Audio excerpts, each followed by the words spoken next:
Hello everyone, how are you? I hope you all guys are good.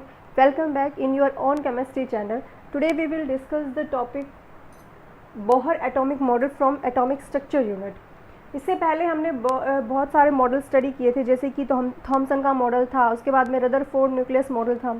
उनमें कुछ limitations थे जिनके बाद उनको डिस्कार्ड कर दिया गया। थॉमसन ने तो क्या कहा था, रिकैप अगर करें हम, तो थॉमसन ने क्या कहा था कि प्लम पुडिंग मॉडल होता है, वाटरमेलन की तरह होता है, कि जैसे इसमें रेड पार्ट होता है वहाँ वो प्रोटॉन होता है और जो ब्लैक सीड्स होते हैं वो वहाँ पर इलेक्ट्रॉन स्प्रेड कर रहे हैं।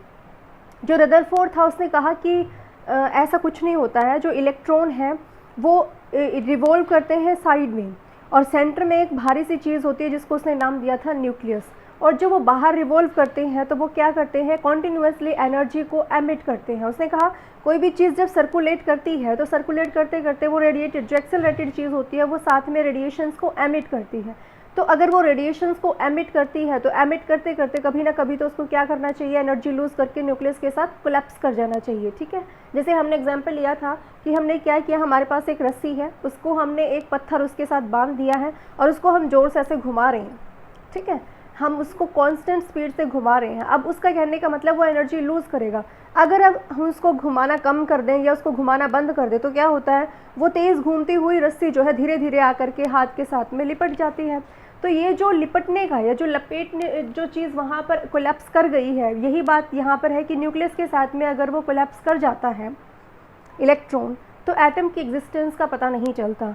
तो ये चीज़ क्या कर रही थी, रदरफोर्ड के मॉडल को एक तरीके से थोड़ा सा नेग्लेक्ट करने की कोशिश कर रही थी कि कुछ ना कुछ उसके अंदर क्या है, ये लिमिटेशन है।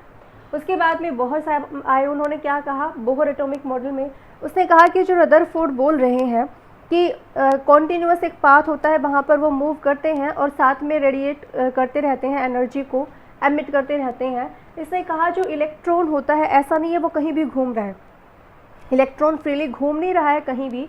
कि अगर हम ये माने कि जो इलेक्ट्रॉन है, रदरफोर्ड के अकॉर्डिंग उसने क्या कहा था कि जो इलेक्ट्रॉन है वो घूमता घूमता क्या कर रहा है, एनर्जी को एमिट कर रहा है और सेंटर में क्या प्रेजेंट है, न्यूक्लियस प्रेजेंट है। तो वो इस पाथ से होता हुआ यहाँ तक आ जाएगा। जैसे बचपन में हमारे पास एक गेम होता था, ऐसे ही एक छोटी सी बॉल होती थी, उसमें ज्योमेट्री बॉक्स में भी कई बार ये गेम आता था और इसमें एक बॉल होती थी, वो कभी यहाँ होती थी, कभी और पाथ होते थे वहाँ पे होती थी, उसको हिला हिला के क्या करना होता था, सेंटर में उसको सेंड करना होता था, तभी हमारा जो गेम था वो कंप्लीट होता।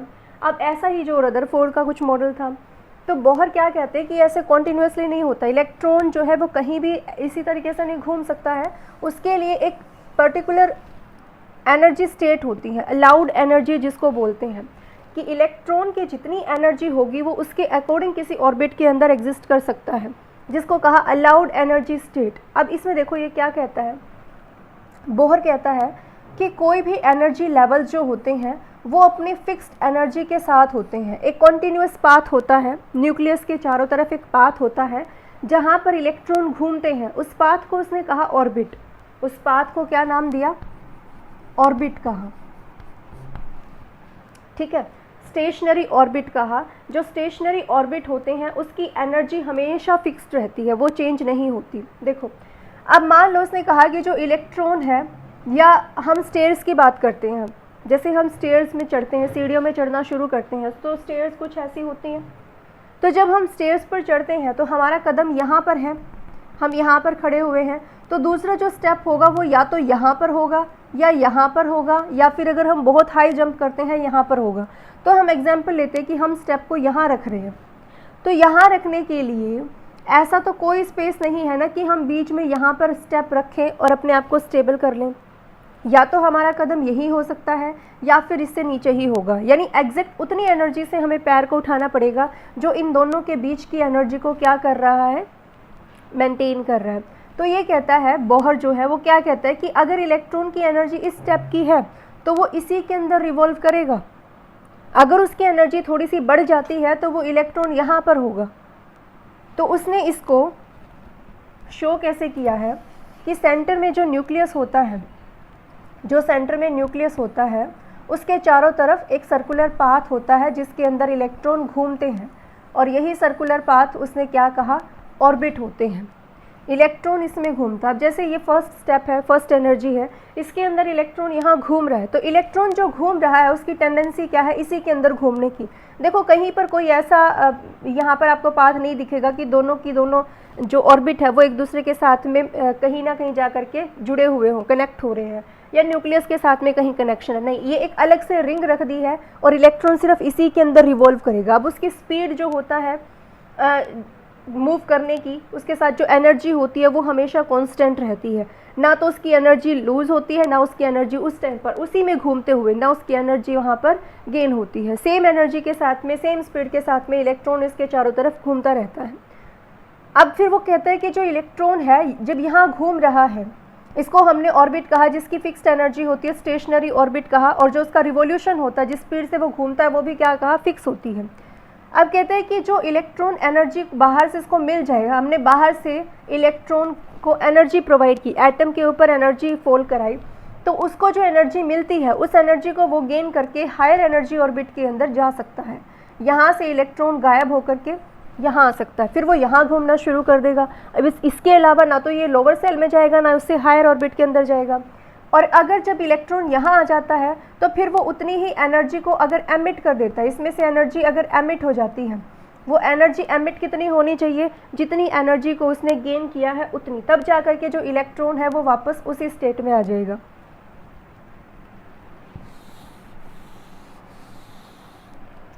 देखो हमने कहा कि जो पहला ऑर्बिट है जिसकी एनर्जी जो न्यूक्लियस के पास होता है उसकी एनर्जी कम होती है, जैसे जैसे दूर जाते जाते हैं, इसको बोलते हैं रेडियस। देखो यहाँ से लेकर के जो जहाँ पर इलेक्ट्रॉन होता है वहाँ तक के जो बीच का डिस्टेंस है उसको बोलते हैं रेडियस, ये एटॉमिक रेडियस है। अब जो जितना डिस्टेंस बढ़ता जाएगा इलेक्ट्रॉन को घूमने के लिए उतनी ही ज़्यादा एनर्जी चाहिएगी। यहाँ एनर्जी कम है, इसको हमने कहा कि ये फर्स्ट ऑर्बिट है, इसको हमने k मान लिया। उसके बाद जो नेक्स्ट ऑर्बिट है उसको हमने l मान लिया, उसके बाद m n, इस तरीके से जो आप 9th क्लास में पढ़े हो वो चीज़ें हैं।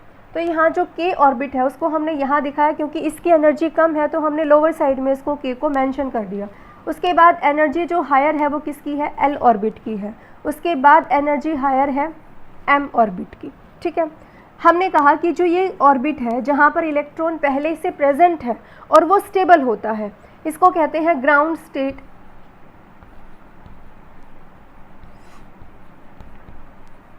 ग्राउंड स्टेट एनर्जी लेवल या ग्राउंड स्टेट कहो। इसके अंदर क्या इलेक्ट्रॉन अपनी नॉर्मल स्टेट में है, जिसको हमने इस तरीके से रिप्रेजेंट कर दिया, या इसको बाद में देखेंगे। आप ऐसे लिखो कि इलेक्ट्रॉन हमने ऐसे रिप्रेजेंट कर रखा है। अब इलेक्ट्रॉन को जैसे स्टेयर में हमने कहा था, हमने इसकी एनर्जी मान ली कि 10 किलो जूल है। इस नेक्स्ट ऑर्बिट जो होता है उसकी एनर्जी है 30 किलो जूल और इसकी है 80 किलो जूल। ठीक है, अब जब इलेक्ट्रॉन एनर्जी लेता है, हमने बाहर से रेडिएशंस फॉल करवाई और वो रेडिएशंस थी 20 किलो जूल की, 20 किलो जूल की।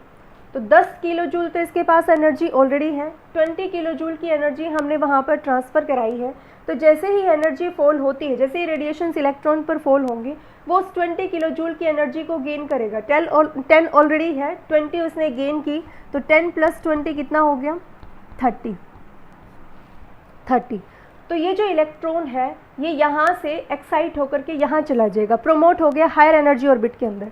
अब सोचने वाली बात ये है कि जो इलेक्ट्रॉन यहाँ पर ट्रांसफ़र हुआ है, तो क्या इससे अगर हमने 20 से 21 एनर्जी कर दी होती, 21 किलो जूल की रेडिएशंस को हम पास करा रहे हैं, तो इलेक्ट्रॉन प्रोमोट नहीं होता। ठीक है, अगर प्रोमोट होता तो वो सिर्फ यहीं जा कर के रुकता, इससे हायर एनर्जी में नहीं जाता। लेकिन अगर इससे कम हमने 19.9 भी कर दी है ना, तो भी इलेक्ट्रॉन प्रोमोट नहीं हो सकता है। उसको बोहर कहता है कि उसको एग्जैक्ट वही वैल्यू चाहिए जो उस बीच का, जो एनर्जी लेवल के बीच का डिफरेंस होता है, और इस एनर्जी लेवल के डिफरेंस को बोलते हैं, जो डिफरेंस आता है, E final minus E initial. Final क्या है, जो हम जहाँ पर इलेक्ट्रॉन एक्साइट होकर के गया है, और इनिशियल क्या है, जहाँ इलेक्ट्रॉन पहले से था उस ऑर्बिट की एनर्जी। तो ये है हमारे पास ई इनिशियल, ये है फाइनल। तो यहाँ पर जो डिफरेंस आता है वो कैलकुलेट कर लेंगे हम, तो उससे हमारे पास क्या आ जाएगा, डेल्टा ई। इसको क्या बोल देते हैं, delta E. Delta stands for difference between the energy levels, difference between 2 energy level. Final minus initial, ठीक है। तो डेल्टा ई लिखा हो या उसके प्लेस पर क्या लिखा हो, E is equal to h nu. तो ये रिलेशन यहाँ से निकला था। इलेक्ट्रॉन को प्रमोट होने के लिए एनर्जी लेनी पड़ती है, एनर्जी को वो गेन करेगा। जब हम सीढ़ियों पर चढ़ते हैं तो हमें काफ़ी एनर्जी यूज़ करनी पड़ती है, तब हम चढ़ते हैं, यानी चढ़ते चढ़ते हम थक भी जाते हैं। लेकिन वही प्रोसेस उतरते उतरते जब हम फॉलो करते हैं तो क्या हमारी एनर्जी यूज़ होती है या हम थकते हैं? नहीं, वहाँ पर तो हम बहुत इजीली उतर के आ जाते हैं, क्योंकि एनर्जी क्या कर रहे हैं वहाँ पर एमिट कर रहे हैं, यहाँ एनर्जी को हम यूज़ कर रहे हैं। तो सेम वही प्रोसेस है कि इलेक्ट्रॉन जो होता है वो अपने फिक्स्ड एनर्जी ऑर्बिट के अंदर जब जाता है तो उसको फिक्स्ड नंबर की एनर्जी चाहिए। ऐसा नहीं है कि किसी भी एनर्जी की रेडिएशंस आई, उसको गेन कर लिया और वो कहीं भी पहुंच गया है। जो डिफरेंस है एनर्जी लेवल का, उतना अमाउंट एनर्जी का अगर उसको मिलता है तो ही वो ट्रांसफ़र हो सकता है, अदरवाइज़ वो गिर जाएगा। जैसे कई बार होता है ना, स्टेयर्स में हम चढ़ते हैं तो बहुत जल्दी जल्दी में चढ़ रहे होते हैं या कुछ सोचते हुए चल रहे होते हैं, तो जब हमारा स्टेप एग्जैक्ट नेक्स्ट स्टेयर के ऊपर नहीं जाता है, थोड़ा सा नीचे या थोड़ा सा ऊपर टकरा जाता है, थोड़ा बहुत साइड में भी, तब भी क्या हो जाते हैं, गिर जाते हैं। तो वही रीज़न इसमें होता है कि इलेक्ट्रॉन जब कोशिश भी करेगा जाने की तो उसको रास्ता मिलेगा ही नहीं। जैसे यहाँ तक उसको एनर्जी मिल गई, यहाँ वो जाकर के ट्रांजिट हो गया, एक्साइट हो गया यहाँ तक, लेकिन इसको कुछ स्टेट मिला ही नहीं, बैठने की सीट मिले ही नहीं, तो वापस आ जाएगा यहाँ पर, तो प्रमोशन नहीं होगा, इलेक्ट्रॉन यहाँ से यहाँ नहीं पहुँचेगा। तो अब बोहर कहता है कि ये जो फिक्स्ड एनर्जी है, ये जो फिक्स्ड एनर्जी है, इसको बोलते हैं क्वांटाइज्ड एनर्जी। क्वांटाइज्ड का मतलब होता है जो बिल्कुल फिक्स कर दी गई है, ना उससे ज़्यादा होनी चाहिए ना उससे कम होनी चाहिए। तो ये क्वांटाइज्ड एनर्जी स्टेट्स हैं। अब इस स्टेट में वो कहता है कि ये जो डिफरेंस होगा ना एनर्जी लेवल का, ये हमेशा इंटीजर मल्टीपल होता है। इंटीजर मल्टीपल का मतलब क्या होता है कि हमारे पास में 1 2 3 4 5 6 ऐसी वैल्यू आएंगी, फ्रैक्शनल वैल्यू नहीं आएंगी कि 1.2 आ गया, 1.3 आ गया, पॉइंट्स में वैल्यू नहीं आएंगी। ये जो डिफरेंस आना चाहिए ये क्या होता है, इंटीग्रल मल्टीपल होता है। अब किसका इंटीग्रल मल्टीपल होता है वो देख लेते हैं।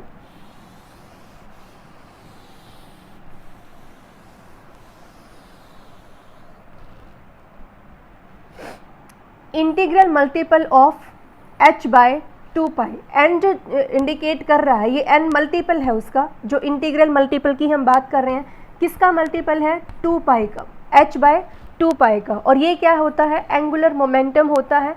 एंगुलर मोमेंटम क्या कहता है कि जब इलेक्ट्रॉन जो है रिवॉल्व कर रहा है, इलेक्ट्रॉन जब रिवॉल्व कर रहा होता है तो वो इस डायरेक्शन में घूम रहा है, तो उसकी वेलोसिटी, उसका मास तो देखो फिक्स्ड होता है। इलेक्ट्रॉन का मास कैसा होता है, फिक्स्ड होता है, ठीक है। 9.1 इंटू 10⁻⁻³ किलोग्राम, जो हमने मेज़र किया था फर्स्ट लेक्चर के अंदर, बताया था आपको। तो इसका मास फिक्स्ड होता है, तो जिस वेलोसिटी से घूमता है वो वेलोसिटी भी इसकी फिक्स्ड होती है। किसने कहा था, ये बोहर ने कहा था। और उसके बाद में जो इसका रेडियस होता है वो तो फिक्स्ड होता ही है, कि अगर हम फर्स्ट शेल की बात कर रहे हैं तो ये तो चेंज होगा ही नहीं, इलेक्ट्रॉन कितनी स्पीड से घूम ले, ये रेडियस तो डिस्टेंस तो हमेशा उतना ही रहेगा। अगर वो इस शेल के अंदर चला गया नेक्स्ट ऑर्बिट के अंदर, तो ये रेडियस भी कैसा होता है, फिक्स्ड होता है। तो वो हमने यहाँ पर रिप्रेजेंट किया है, इसको बोलते हैं एंगुलर मोमेंटम।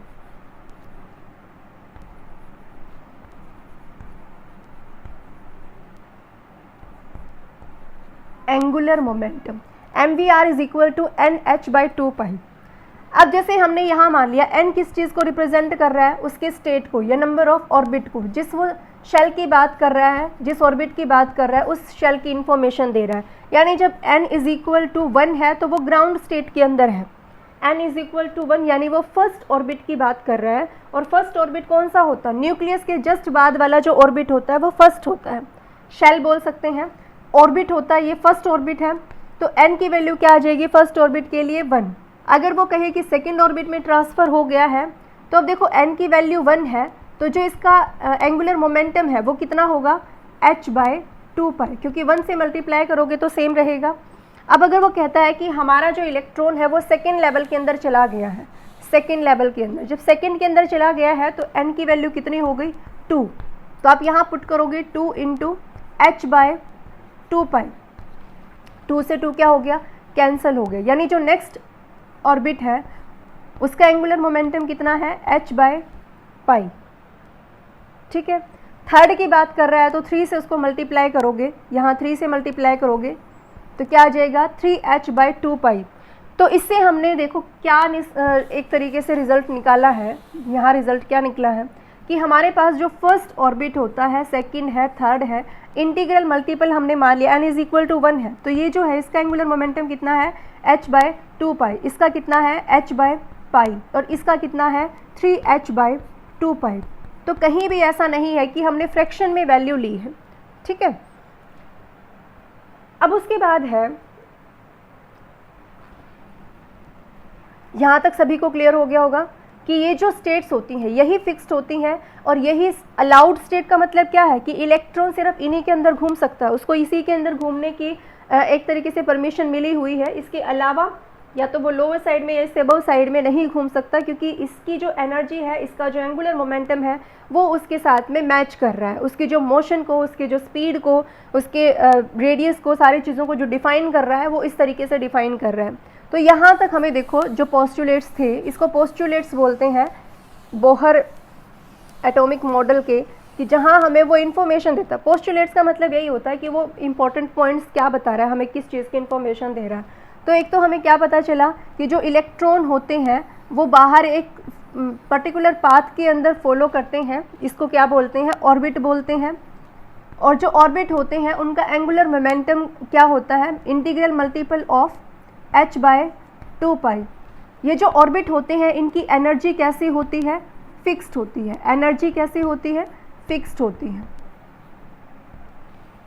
ठीक है। स्टेशनरी ऑर्बिट होते हैं, स्टेशनरी रिवॉल्यूशन होता है। उसके बाद में जो डिफरेंस अगर हमें कैलकुलेट करना होता है, delta E is the difference between the two energy states. तो यहाँ से हम फाइनल माइनस इनिशियल लिखा हो सकता है, या हम ये बोल सकते हैं अगर हम नंबरिंग 1 2 कर रहे हैं, ये हमारी फर्स्ट ऑर्बिट है तो इसकी एनर्जी जो होगी वो E1 होगी, ये सेकंड ऑर्बिट है तो इसकी एनर्जी क्या होगी, E2 होगी। तो हमें एनर्जी डिफरेंस, जैसे हमने कहा था कि इसकी 10 किलो जूल है एनर्जी और इसकी है 30 किलो जूल। तो पूछ रहे हैं कि दोनों एनर्जी लेवल के बीच का डिफरेंस कितना है। तो हम क्या करेंगे, इस 30 में से 10 को माइनस करेंगे तभी हमारे पास डिफरेंस आएगा कि 20 किलो जूल है। तो क्या लिखेंगे, फाइनल जहाँ इलेक्ट्रॉन प्रमोट होकर गया है E2 माइनस E1। तो यहाँ वैल्यू थी 30, यहाँ वैल्यू थी हमारी 10, ओवरऑल क्या आ गई 20 किलो जूल, ठीक है। ओके, अब इसके बाद है कि जो एनर्जी में इलेक्ट्रॉन गेन करके प्रमोट हो गया है हायर स्टेट्स के अंदर, ये कैसी है, जहाँ इलेक्ट्रॉन पहले से है वो ग्राउंड स्टेट है। जब वो एनर्जी को गेन करके प्रमोट होता है, ये एक्साइटेड स्टेट है, इसको बोलते हैं एक्साइटेड स्टेट। एक्साइटेड स्टेट नाम से ही पता चल रहा है ना, एक्साइट होकर के गया है, एनर्जी को गेन किया है, वो एक्साइट हो गया है कि बहुत एनर्जी मिल गई है और वो ऊपर जाकर के ट्रांसफ़र हो गया है।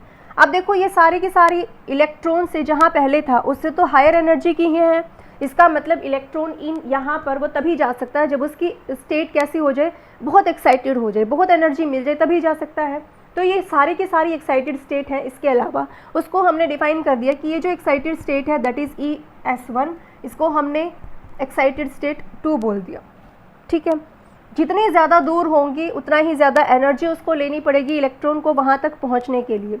अब ये कुछ ऐसी हैं कि जैसे हम छुट्टियाँ होती हैं, हम अपने घर पे होते हैं वैसे तो, लेकिन जैसे ही छुट्टियाँ होती हैं, अभी तो लॉकडाउन है, खैर की छुट्टियाँ ही छुट्टियाँ हैं, कोरोना की वजह से कोई कहीं जा नहीं रहा है, लेकिन इससे पहले जो हमारे पास समर वैकेशंस होती थी, विंटर वैकेशंस होती थी, तो क्या होता था, छुट्टियाँ होते ही बच्चे अपने मामा के घर या बुआ के घर चले जाते थे। कई ऐसा होता है कि कई बार रिलेटिव्स के यहाँ भी जाना होता है। तो ये कुछ ऐसा है कि जो हमारा ये कैसी कंडीशन है, जब हम घर पे हैं, ग्राउंड स्टेट है, नॉर्मल है, हम नॉर्मली तरीके से बिहेव करते हैं, नॉर्मल तरीके से रहते हैं। लेकिन ये कैसी स्टेट हो जाती है जहाँ हम अपने मामा के घर चले गए हैं या बुआ के घर चले गए हैं, तो वहाँ थोड़ा एक्साइटमेंट होता है। पहले ही पता चल जाए ना बच्चों को कि अच्छा आज मामा घर जाना है, अच्छा आज बुआ घर जाना है, तो कितनी एक्साइटमेंट होती है। तो ये कैसी स्टेट है, एक्साइटेड स्टेट है। अब जो ये एक्साइटेड स्टेट है क्या हमेशा रहती है?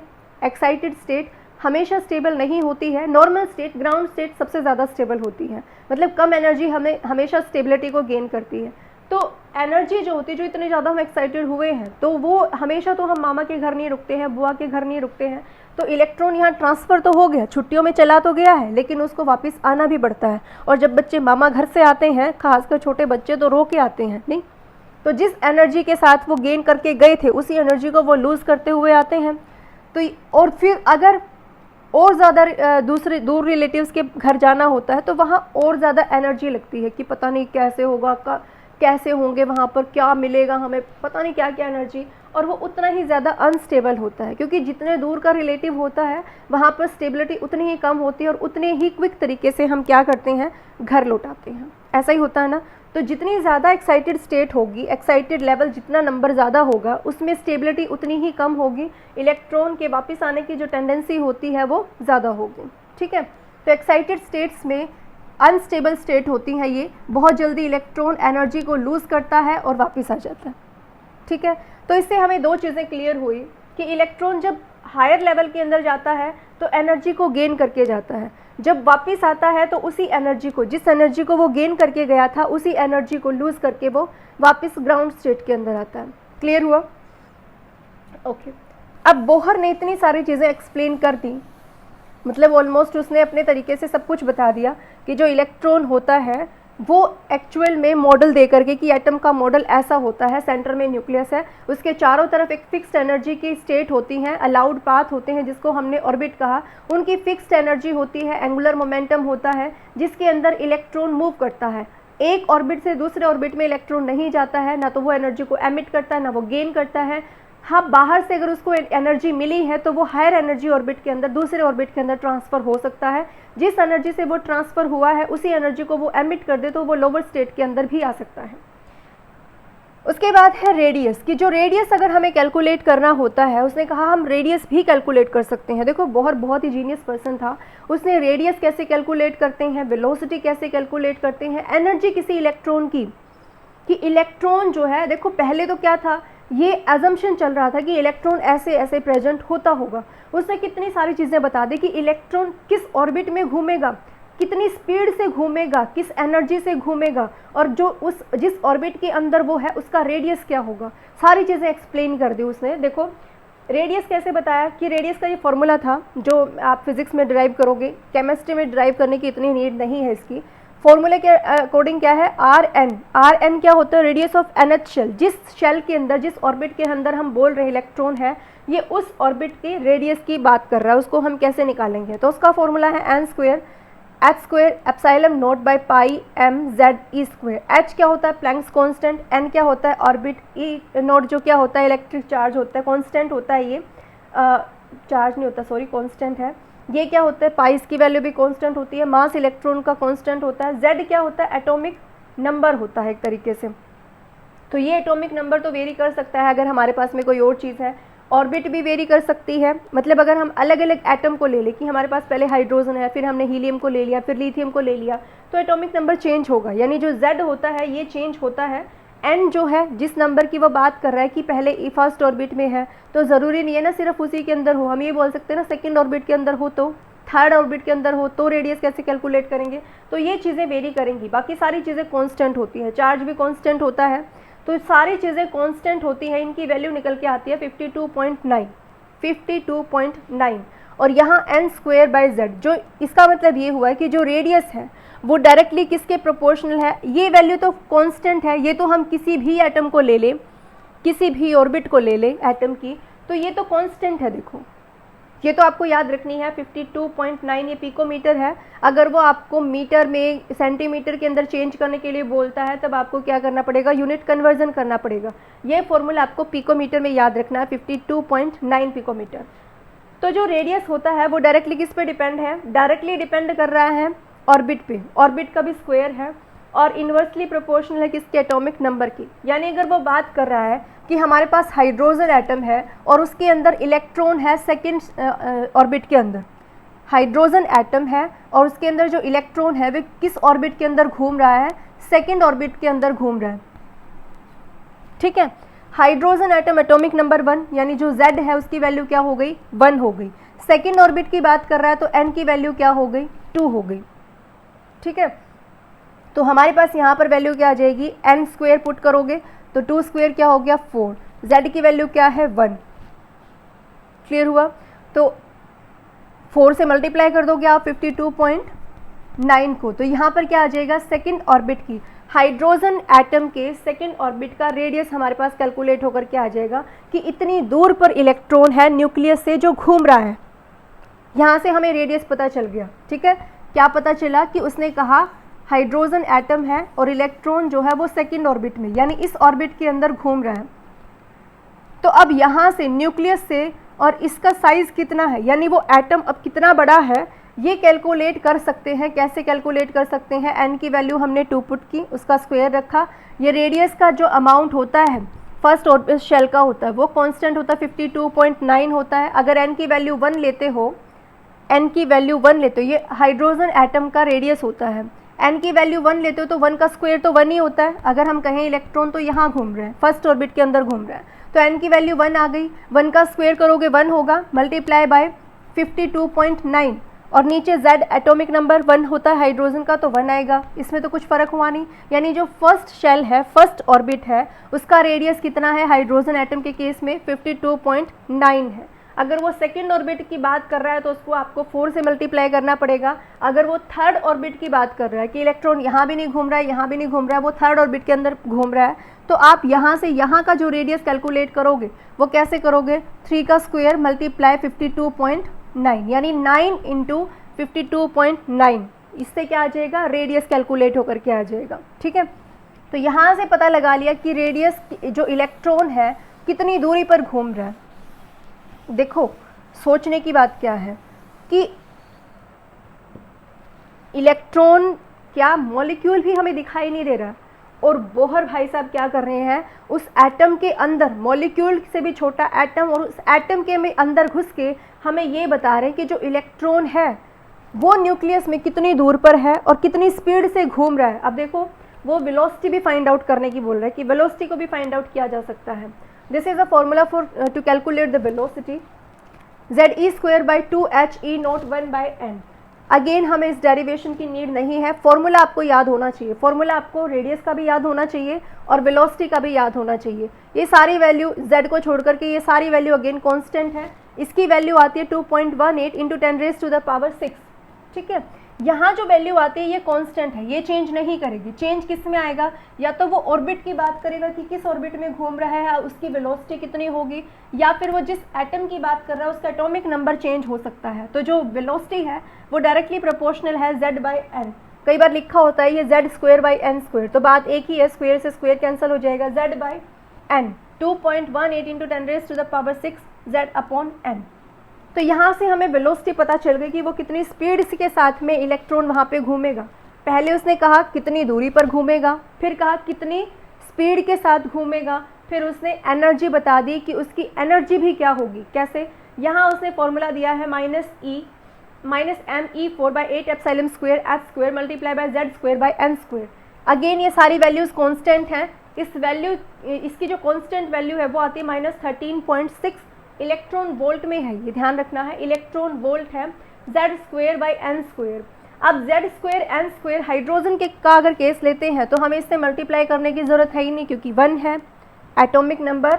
हाइड्रोजन के केस में z इज इक्वल टू 1, तो हाइड्रोजन के केस में हमें ये लेने की ज़रूरत नहीं है, इन्वर्सली प्रोपोर्शनल होगा वो ऑर्बिट के नंबर के। ठीक है, इलेक्ट्रॉन वोल्ट में अगर बात देखो, हाँ ये रहा एनर्जी ऑफ हाइड्रोजन, तो इसमें आपका फॉर्मूला क्या बन जाएगा? -13.6 डिवाइडेड बाय n स्क्वायर। ठीक है, अब अगर आपको कई बार वो किलो जूल के अंदर या जूल के अंदर कन्वर्ट करा लेता है, सेपरेट यूनिट एक वीडियो में चेक करेंगे कि यूनिट का कन्वर्जन कैसे करते हैं। ठीक है, मीटर को पिकोमीटर के अंदर, सेंटीमीटर के अंदर, ऑटो के अंदर किस तरीके से हम कन्वर्ट कर सकते हैं, जूल को, टेम्परेचर की यूनिट को, प्रेशर की यूनिट को, ये सारी एक बार यूनिट कन्वर्जन की एक अलग से सेपरेट वीडियो बनाएंगे, उसके अंदर चेक करेंगे। ठीक है,